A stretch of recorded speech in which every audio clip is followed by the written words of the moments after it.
Eliza Hartwell stood in the hotel lobby watching her family bicker like chickens fighting over the last June bug. 42 years old and still being treated like the afterthought child. The marble floor of the Grand Palmetto Resort gleamed under chandeliers that reminded her of earrings her ex-husband once bought her, too showy and trying too hard to impress. "Honey, you understand, don't you?" Her mother's voice had that sugary coating that always preceded something sour. "Your brother's back has been acting up something fierce, and there's only one bed besides ours in the suite." Eliza's brother Derek smirked. Always the golden child, even at 45 with nothing to show but 3 failed marriages and a middling insurance career in Savannah. "Sure, Mama." The words tumbled out automatic-like, same as they had her whole life. But something different stirred in her chest. Felt like the time she'd watched a thunderstorm roll across her peach orchard, beautiful and dangerous all at once. "That's fine," Eliza said, fingers tapping against her thigh. "Y'all take the suite. I'll be just fine with my own accommodations." Her father frowned, those bushy eyebrows. Lord, they were getting wild as kudzu these days, pulling together. "Now don't you go spending money on another room, Liza. The couch pulls out just fine." Derek snorted. "Yeah, sis, don't be dramatic." And there it was, the same old family dance they'd been doing since she was knee-high to a grasshopper. Poor Eliza, always making a fuss. Poor Eliza, why can't she just go along? Poor Eliza, still single after that disaster with Robert. Like her worth was measured by the man she no longer had. She thought about the email she'd gotten last month. The one from her publisher about the film rights to her novel. The one she'd written in secret, published under a pen name. The one that had quietly sold 2 million copies while her family still thought she was dabbling in writing between shifts at the library. "Actually," Eliza smiled, not her usual placating smile but something sharper. "That's cool. I'll be in my penthouse." Her mother's laugh tinkled like ice in a glass. "Oh, honey, don't be ridiculous." But then the hotel manager approached, all pressed suit and professional smile. "Ms. Elizabeth Kane, your key to the Palmetto Penthouse suite is ready." You could have heard a mouse pee on cotton in the silence that followed, her parents' jaws practically unhinged like snakes fixing to swallow something whole. Derek recovered first. "Kane, you're using Grandma's maiden name now?" Eliza accepted the keycard, enjoying the cool weight of it between her fingers. "For 3 years now. Professionally speaking." "Professional what?" her father barked. The manager's eyes widened slightly. "Are you not aware? Ms. Kane is the author of Midnight in Magnolia. We're honored to have her staying with us during the film location scouting." But Eliza wasn't looking at the manager. She was watching her family's faces crumble like old cornbread. That evening, Eliza sat on her penthouse balcony watching the ocean shimmer under moonlight. The waves reminded her of her mother's moods, sometimes gentle, sometimes overwhelming, and always moving. Behind her, the suite sprawled larger than her first apartment, with a fruit basket bigger than her weekly grocery haul back home. "Y'all have time for dinner?" She'd texted her family an hour ago, still waiting for a response. She sipped sweet tea because some habits die harder than others, and wondered why validation from them still mattered. Here she was, successful beyond anything they'd imagined for her, and still feeling like that pig-tailed girl trying to show Daddy her report card while he watched Derek's baseball game. A memory surfaced. Eliza at 16, winning a state writing contest. The certificate had hung on the fridge for 3 days before being replaced by Derek's participation ribbon from a fishing tournament. He hadn't even caught anything. Her phone buzzed. "Mom, we're tired from travel. Maybe tomorrow." The resort's restaurant gleamed with crystal and silver the next morning. Eliza ordered eggs Benedict and watched the sunrise paint the ocean copper. Writing had taught her to notice details. How the waiter's accent slipped between practiced formal and natural gullah rhythms. How the elderly couple 3 tables over communicated entire conversations with just their eyebrows. "Mind if I join you?" Derek stood beside her table, looking uncomfortable in pressed khakis. His hair was thinning on top. When had that happened? "Suit yourself," she said, gesturing to the empty chair that probably cost more than his monthly car payment. He sat, studying her like she was a crossword puzzle missing clues. "So, famous author, huh?" "Not famous." She cut into her eggs, yolk running like sunshine across the plate. "Just successful." "Why didn't you tell us?" The question hung between them, heavier than August humidity. She could lie, make up something about waiting for the right moment. That's what the old Eliza would have done. Because you wouldn't have cared, she said instead. Simple as that. But that wasn't quite right, and she knew it. No, that's not fair. Y'all would have cared, just differently. Would have been our little Liza's cute little hobby, right up until it wasn't. Then it would have been, why is she writing such nonsense? Or hope nobody knows that's about our family. Derek flinched. Is it? About us? Everything writers write is about their family somehow.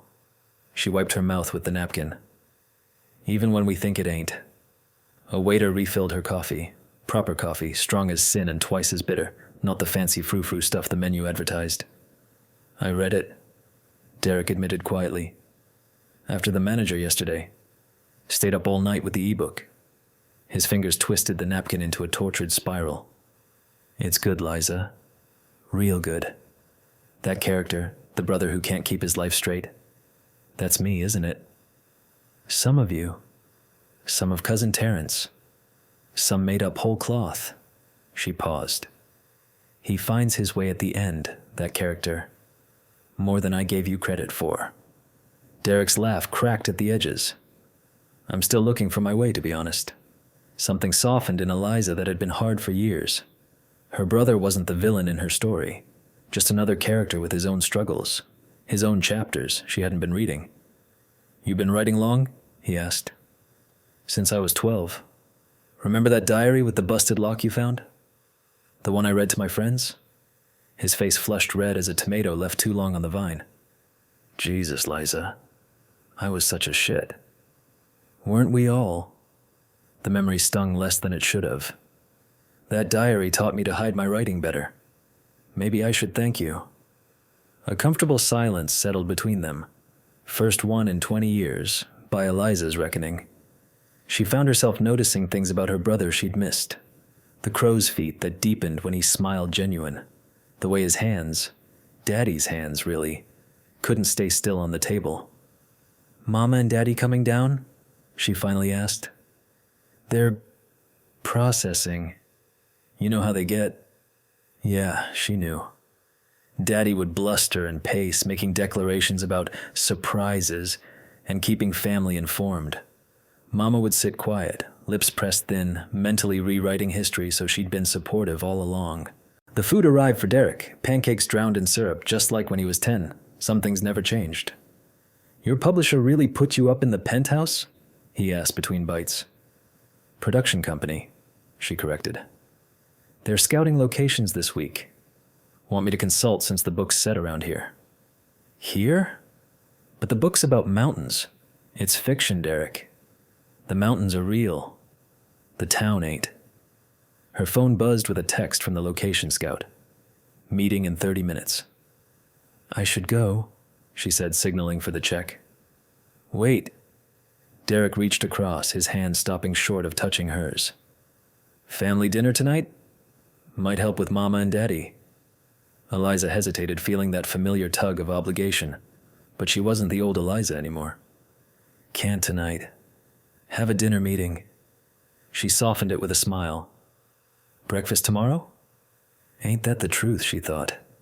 Later, after the film folks had gone, leaving behind half-empty water bottles and promises to meet tomorrow, Eliza found herself at loose ends. The penthouse felt too big, too empty, like success itself sometimes did. Her phone showed 3 missed calls from her mother. With a sigh deep as a well, she called back. Elizabeth Ann Hartwell. Full name treatment, never a good sign. Were you planning to tell us about any of this? Or did you just want to humiliate us in front of strangers? Hello to you too, Mama. Don't you sass me. Your father is beside himself. All these years, keeping secrets? Like y'all kept secrets? The words slipped out before Eliza could catch them. What's that supposed to mean? What did it mean? Eliza thought of countless times her accomplishments had been minimized, her choices questioned. Was that a secret, or just family being family? Nothing, Mama. She pressed fingers against her temple. I wanted something that was just mine for once. The silence on the other end stretched like taffy, sweet and sticky and liable to snap. We're having dinner in the hotel restaurant at 7, her mother finally said. I expect you'll join us. Not a question. Never a question with Virginia Hartwell. I have plans tonight, Eliza said, surprised at how steady her voice sounded.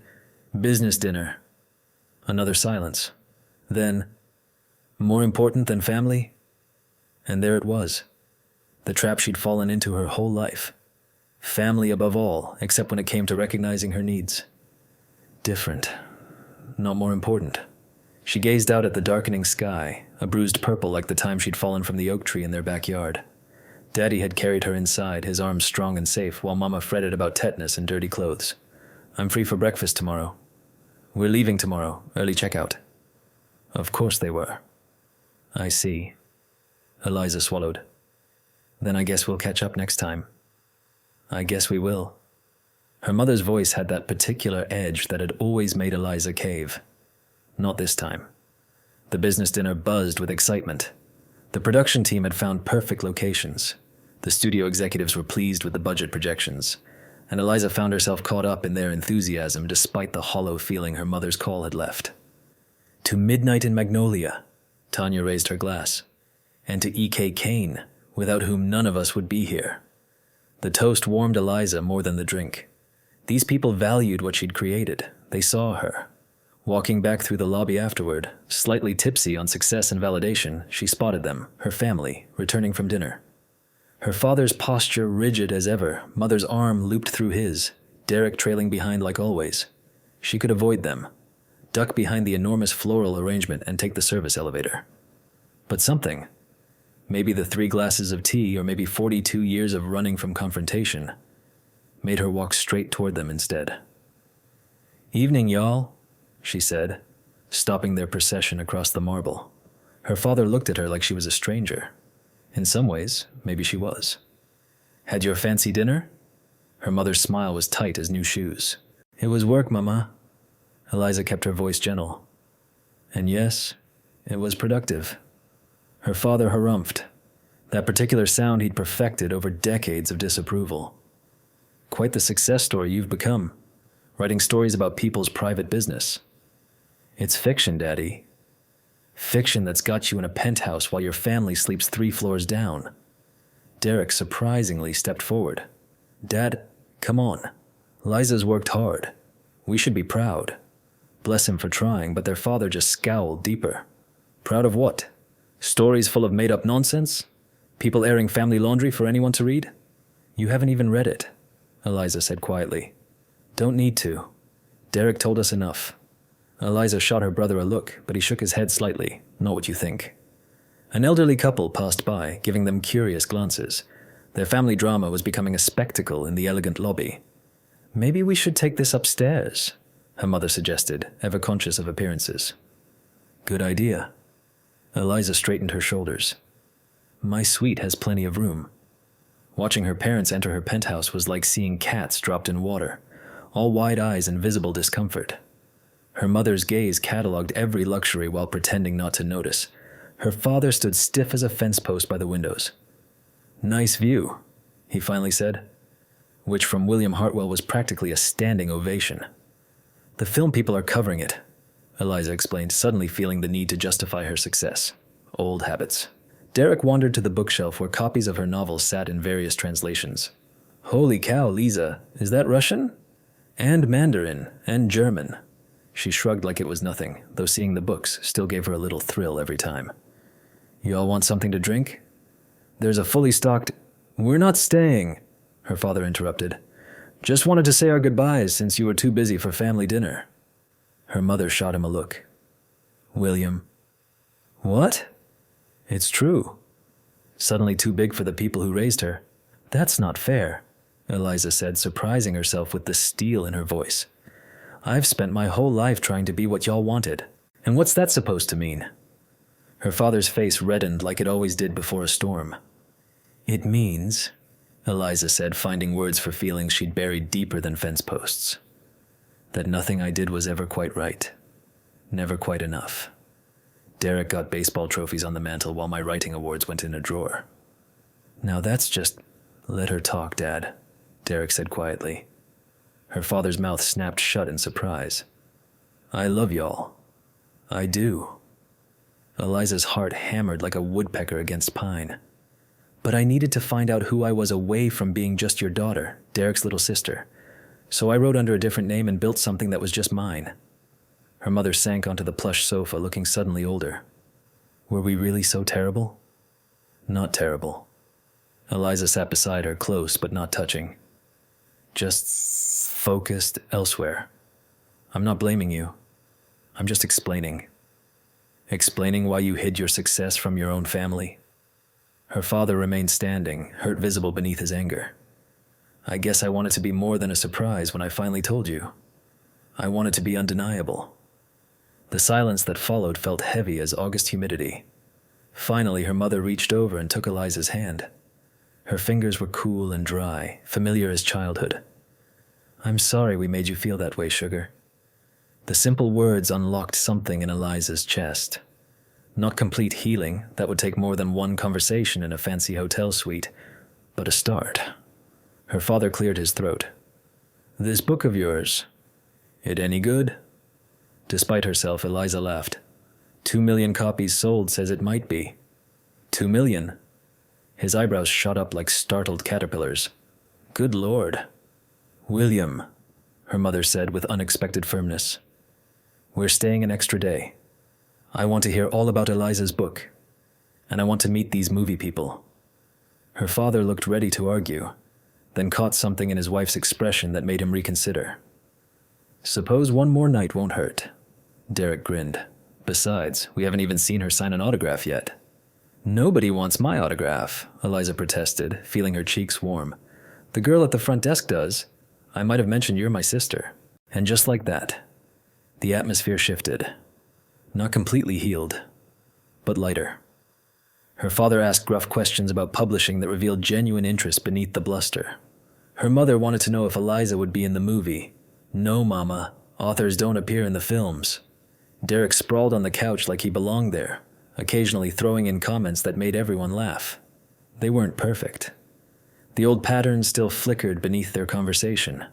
Her mother's subtle critiques, her father's comparisons to people they knew back home who'd made it big and let it go to their heads. But something had changed, like soil after a good rain, softened, ready for new growth. When they finally left close to midnight, her mother hugged her tight. I'm going to read your book tonight, she whispered. Every word. It's pretty long, Mama. Then I better get started, hadn't I? Her father's hug was briefer but sincere. You always did have your grandmother's imagination, he said, which might have been the nicest thing he'd ever said about her writing. Alone again, Eliza stepped onto the balcony. The ocean stretched black and endless under starlight. The next morning, Eliza met her family for breakfast. Her mother's eyes were red-rimmed from staying up reading. You finished it? Eliza asked, surprised. Nearly. Had to stop when my eyes wouldn't stay open. Her mother leaned in, voice lowered. That character, Josephine, that's me, isn't it? Eliza buttered her toast carefully. Some of you, some of Aunt Pearl, some made up. She's formidable, flawed, but strong. Her mother sounded almost proud. So are you, Mama. The location scout had texted earlier. They wanted to show Eliza some potential filming spots. Her family would be checking out afterward, heading back to their regular lives. Will you come home for Christmas this year? Her mother asked as they were saying goodbye in the lobby. The movie people can spare you for a few days, surely. I'll be there, Eliza promised. And for once, the thought of going home didn't feel like putting on clothes that no longer fit. It felt like revisiting a first draft, familiar foundation with room for revisions. Her father hugged her awkwardly. Proud of you, Eliza girl, he mumbled against her hair. But something had shifted inside her, like a house settling on its foundation. Success was sweet, but sweeter still was being seen, really seen, by the people she'd grown up trying to impress. In her mind, she began plotting the family dinner scene for her next book. It would be messy and imperfect. There would be old hurts and new understandings, just like real life. Her phone buzzed once more. Mom, just finished your book. So proud I could burst. Your grandmother would have loved it too. Found your old diary in the attic last month. Always knew you had stories to tell. Just didn't know they'd be so good. Eliza read the message twice, fingers hovering over the screen. Her mother had kept that old diary, all these years? She remembered writing in it as a girl, hidden under quilts with a flashlight, pouring her heart onto pages she thought no one would ever value. The moon cast silver across the waves outside her window. In the morning, she'd meet with the costume designer. Next week, casting would begin for the characters she'd created, her words taking on new life. But tonight she was simply Eliza, daughter, sister, writer of stories that, at long last, were being heard.